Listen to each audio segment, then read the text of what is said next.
Every December, Montgomery County elects a new council president, but is the new leadership really a new direction, or is it the same progressive policies that have left many businesses and taxpayers frustrated? Natali Fani-Gonzalez opening remarks were heavy on themes of fairness, equity, and the impacts of the prior federal administration. Yet noticeably absent was any commitment to reducing the regulatory burden or tax pressures on the private sector. Mike, does anything in her agenda suggest a shift toward making Montgomery County more welcoming to the business investment? Or is this just another year of Montgomery County?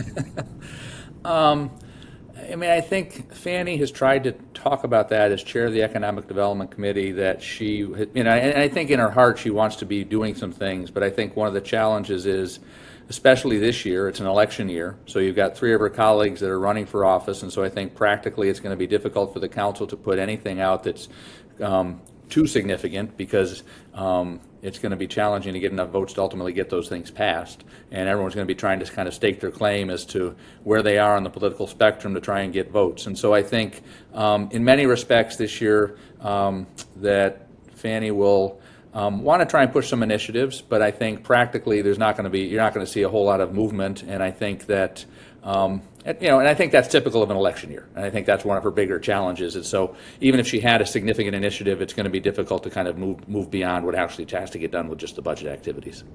Was there any symbolism involved with having Marilyn Balcom as vice chair this year? As a vice president of the council?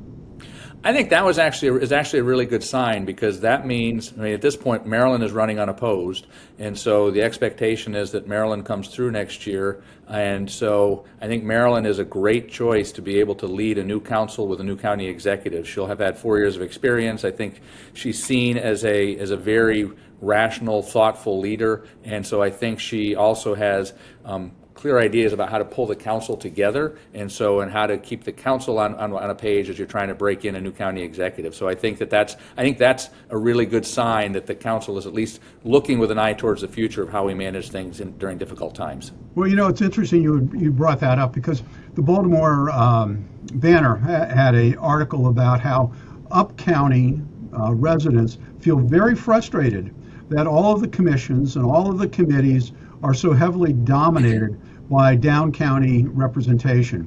Is this a signal perhaps to the up county voters that there's going to be some more balance to the governance of Montgomery County? I would like to think so. When I was council president, I thought the same thing, and I worked really hard to try to spread the wealth around and get people to pay attention.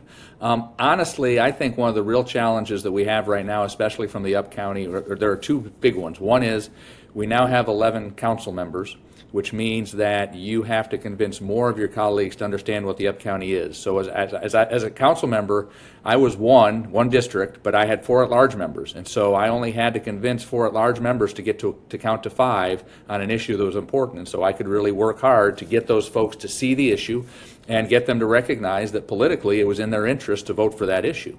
Now you've got to get 6 people, and only 3 of them, and so many more district members, which makes it really challenging to get that through. The second piece is, and I know there's frustration with this, and there always has been, is the up-county residents tend not to be as active politically as other parts of the county. And so while there is strong representation from other parts of the county on these boards and commissions, oftentimes it's because people apply from those parts of the county to be on those boards and commissions, and we don't have as many from the up county applying.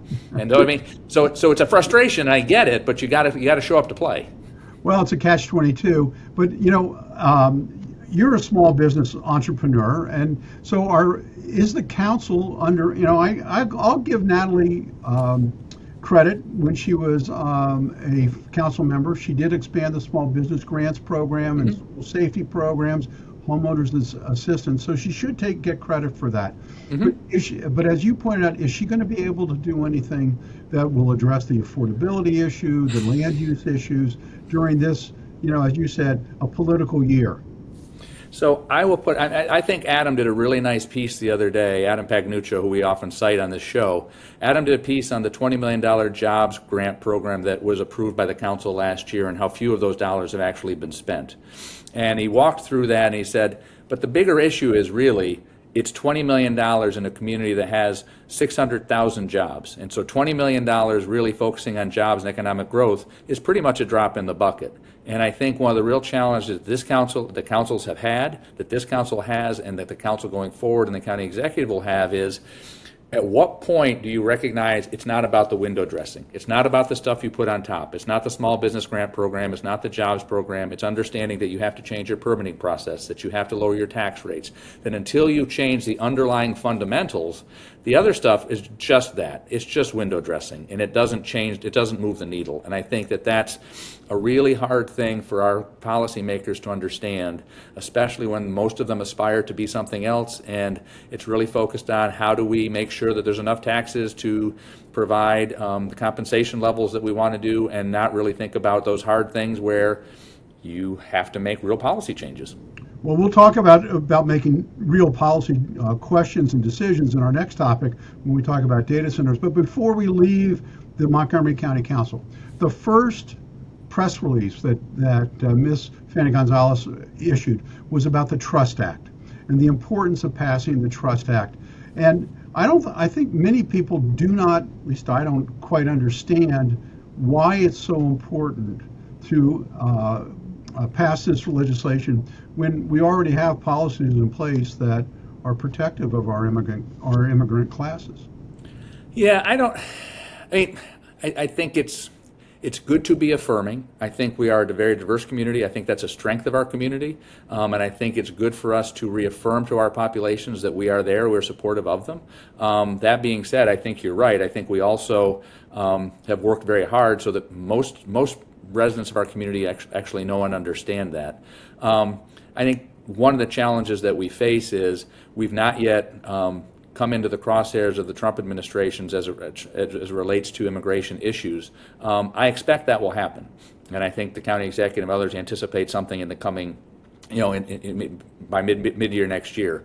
And so it's going to be very interesting to see, I think, where are we really, as opposed to just kind of saying things and really being in a position to help protect the residents that we have in the face of ICE and other elements of the federal administration. Well, I mean, there is this contention between federal law and what people see as